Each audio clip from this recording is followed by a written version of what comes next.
We're coming to the last, some of you will be relieved to know, in our series where we're looking at the need and the call to be praying for revival, a revival of God's people and a revival of our communities. And we're ending in perhaps what might seem like an unusual place, because usually, if you're going to use the story of Elijah to preach about the revival and the fire of God, you would pick the chapter before.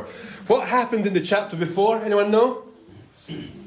No one knows? That's okay. We'll work on it. It's Elijah up the mountain against the prophets of Baal, and he sets up this big altar and he puts his big bull on it. He's not making beef burgers, but he's about to prove the power and the might of God by calling down fire from heaven to burn up the trends and to show to the Baals that they are after a wrong thing. They're barking up the wrong tree. Their gods are no God at all, and that the God of Israel is the true and mighty and powerful God. That's the go-to passage when thinking about revival. But I want to come to chapter 19, because I think in chapter 19 of 1 Kings there are some equally important things to take on board when we get into praying for God to move, and actually when we act for God in the world to take his message. Now, as most of you know, as I alluded to earlier, and if you were at Lunchbox on Thursday, you'd have seen my little video about the Salvation Army, my history there. One of the really interesting things that inspires me about early army history is the kind of stuff that they put on their tombstones. William Booth, he didn't just die. William Booth was promoted to heaven, okay? And his wife did something beautifully wonderful. And just next to William and Catherine Booth in the cemetery, what do you call that place where you bury people? Cemetery, down at Abney Park, there's the grave of a chap called Commissioner George Scott Railton, okay? And George Scott Railton was the second-hand man to William Booth. And it says on George Scott Railton's epitaph on his tombstone, George Scott Railton fell at his post. And here's the story.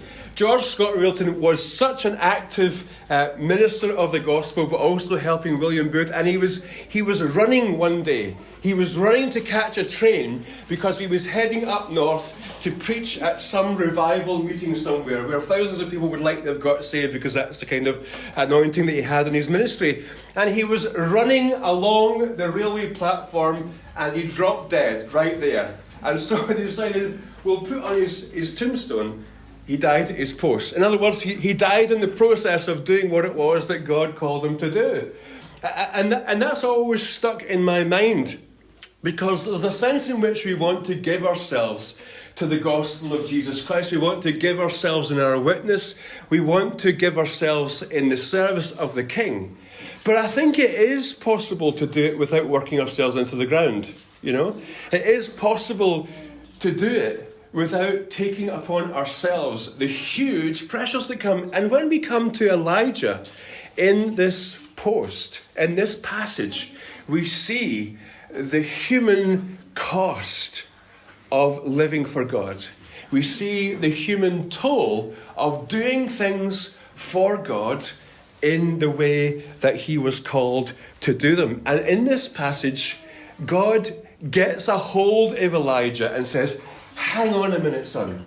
Hang on a minute, son. And I hope this will be an encouragement to you this morning as we think about our mission here on the island and as we think of the task that God has called us to do. And I want to assure you that this sermon has been preached to me first.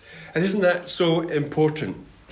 Now, the first thing I want to point out, that as Elijah comes off the back of this humongous confrontation with the false prophets of Baal, the first thing that we have to note is that when we step into service for Jesus, the King of Kings, we step into a spiritual battle.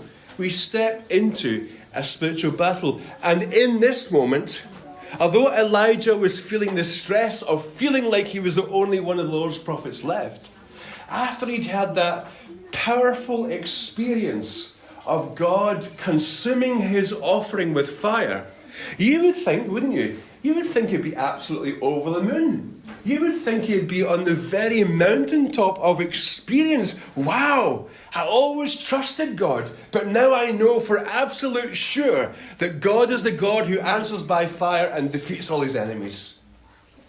But in chapter 19, Elijah is running for his life.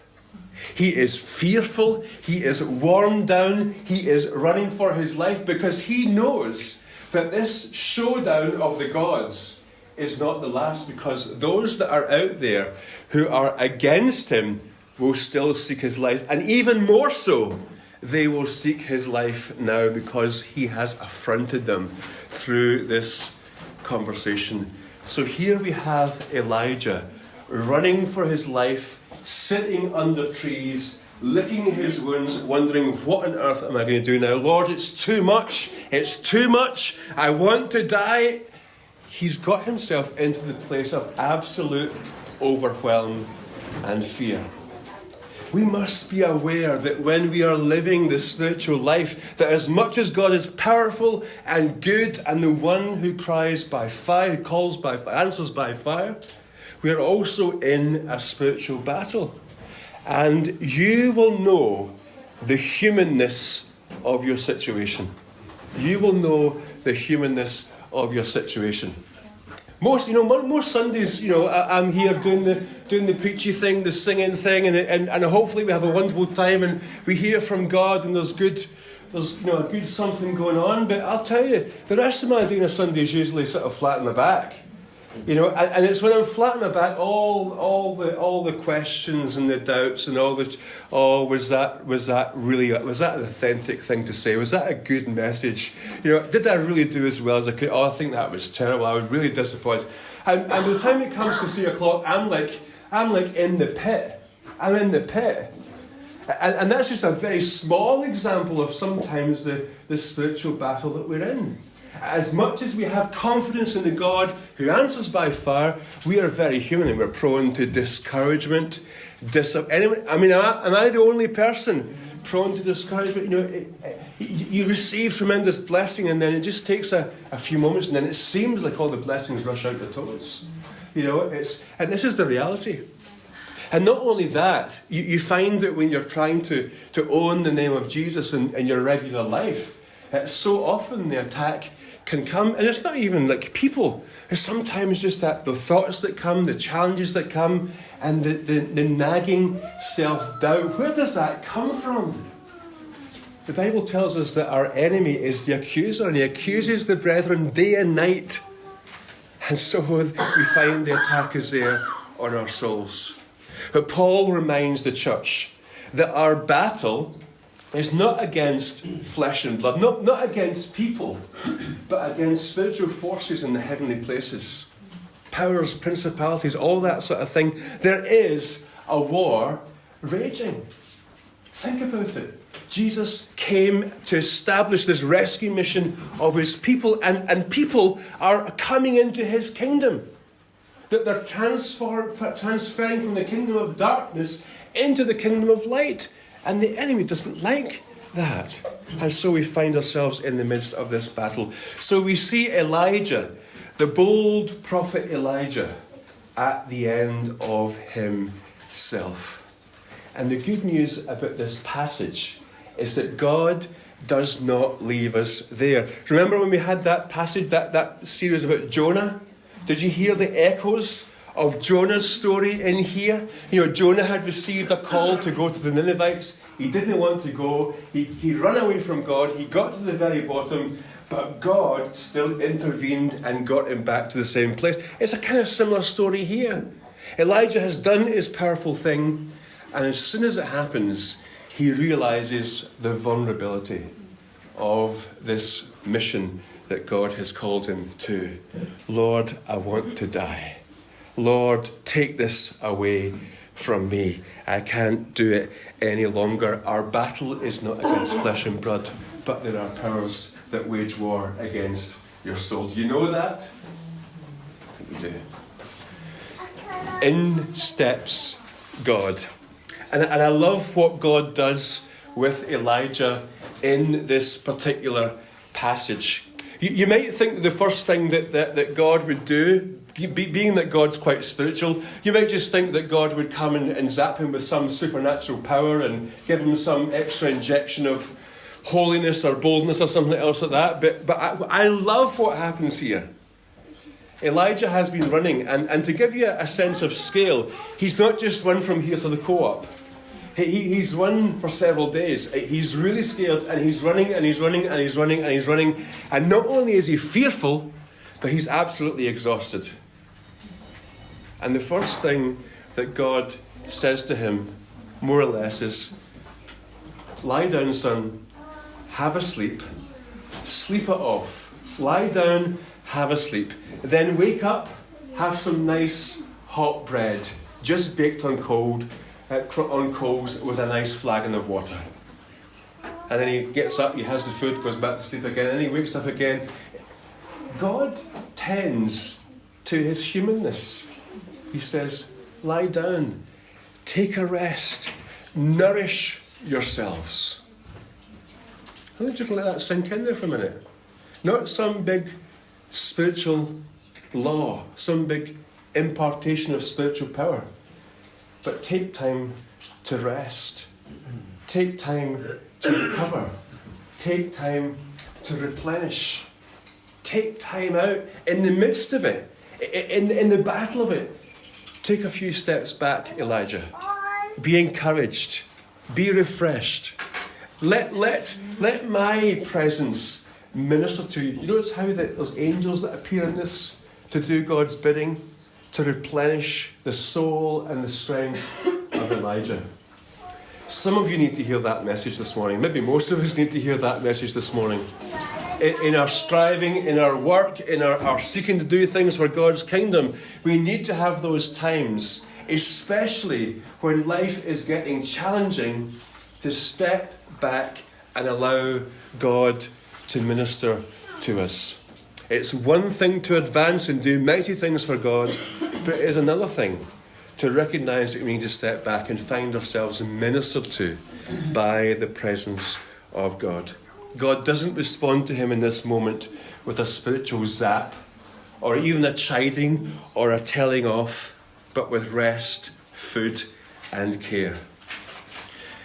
In the praying that God would revive his church and revive his people, it gets exhausting.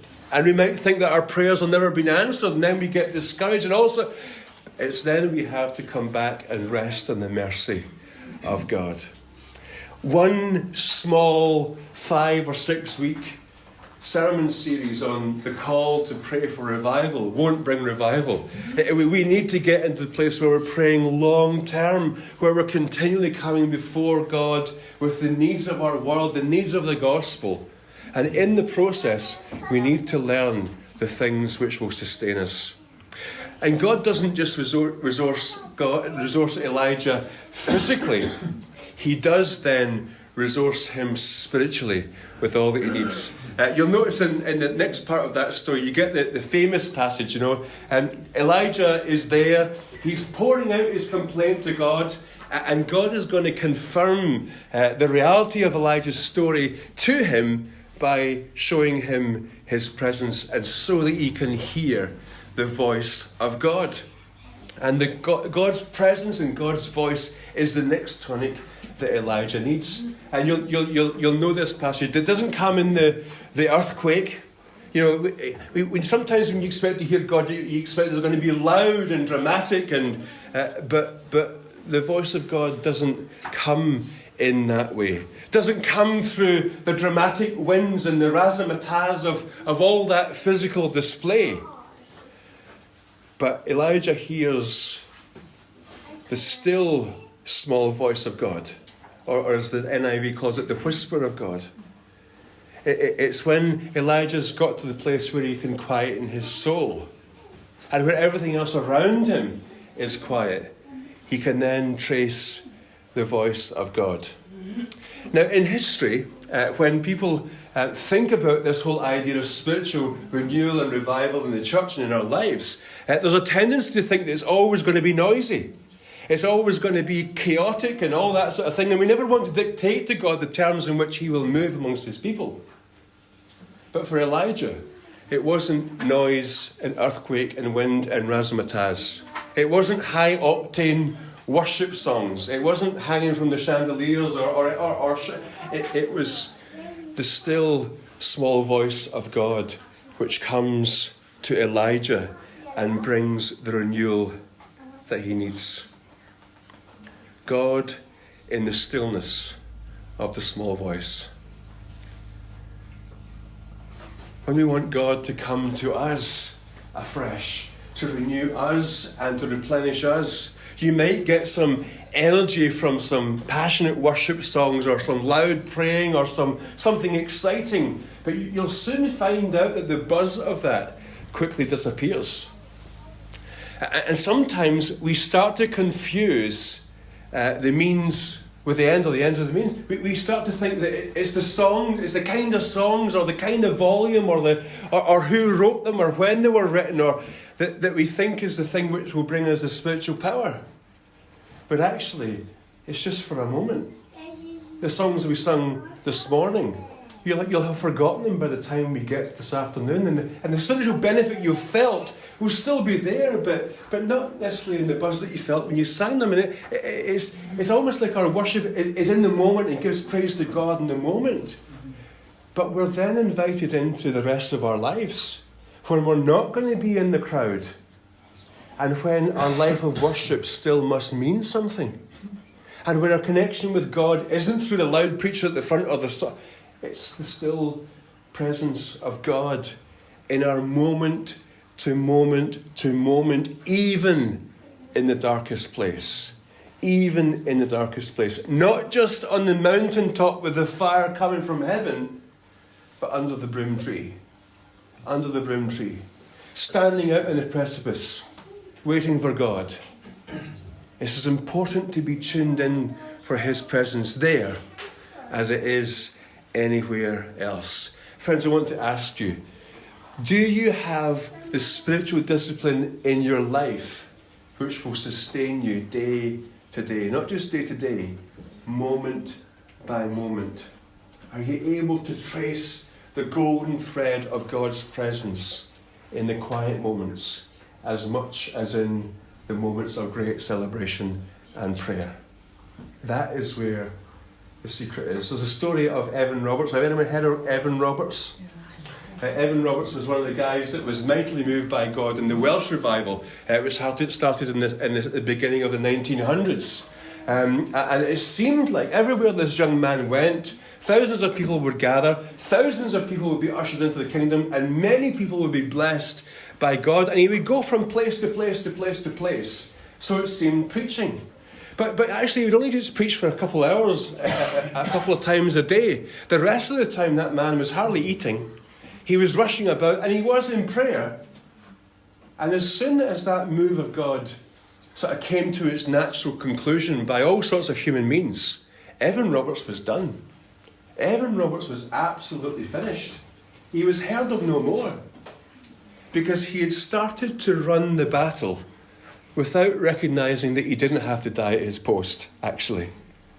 That God is in the business of sustaining and leading. It's not about the short-term buzz, but it's about the long road with God, the long road of obedience in following Jesus, trusting that he is going to do what he wants to do. Do you have the spiritual discipline to sustain you? So, what have we reminded ourselves so far, just to catch up? The battle is real, it can be intense, and it has effect on us, but we don't battle against flesh and blood, but we're in a bigger scheme of things. God invites us into his resource to be physically replenished so that we're able to carry on the task that he has for us to do. Resting, eating, waiting, getting a right perspective. God will then speak to us by his voice. He will keep us on the road. Not often in the way that we think he will, but in the still small voice. And what happens after that is that Elijah, in this same period of time, he thinks he's absolutely done. I've had enough. I want to die. I'm off. As God ministers to him, as he is physically restored, as he is spiritually restored, Elijah hears these words. Here's what I want you to do now, Elijah. Here's what I want you to do.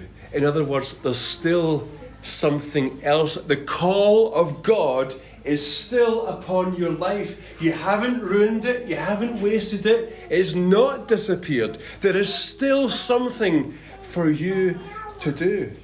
And it's to pick up once again that famous role of the prophets.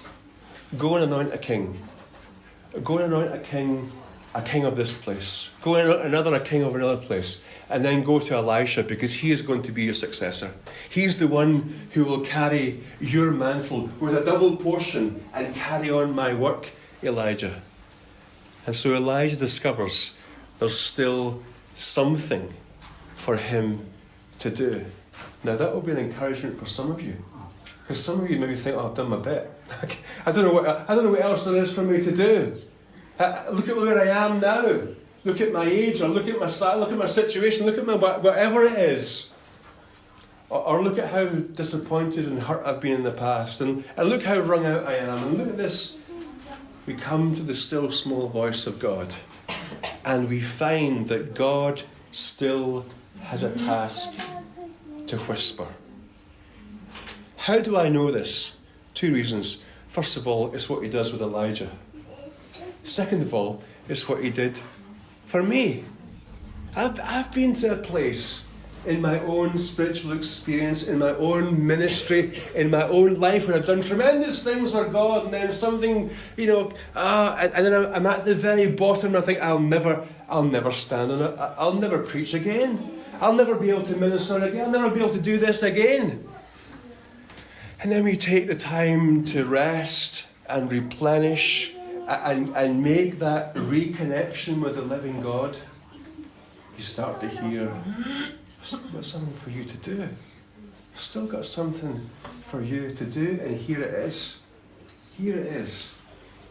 And then you think, oh wow, God, I could never have imagined that. I could never have I thought it was done. But this, isn't that encouraging? Isn't that encouraging? When you feel that you've got to the very end of yourself, there's this. And what a joy to obey. Elijah goes and does what Elijah is told to go and do. And he passes on that mantle in the next few chapters to Elisha. And Elisha goes on to be a marvellous, wonderful prophet to the people of the land. He does amazing things, even more tremendous than Elijah. I mean, can you get even more tremendous than calling down fire from heaven? I mean, I would be happy to be able to light my fire on a Sunday afternoon, let alone call down fire from heaven. But Elisha goes on to continue the ministry of God. There's always more to do. And the place of honest presence before God is the place of recommission, the place of reordination, the place of God saying, doesn't matter what was in the past. Doesn't matter what was in the past. We can make a new start. We can make a new start here and now. There's still something for you to do in the economy of the kingdom of God. Isn't that good? Isn't that good? And I want to ask you this morning, what is it? Where are you in that whole story? Do you identify with any place? Do you need to just take a step and rest? Recover? Do you need to find the still small voice of God in the stillness? Do you need to hear him saying to you once again, I've still got this for you to do? Whatever it is, will you come? Will you come to that place where he can tell you what only he can tell you?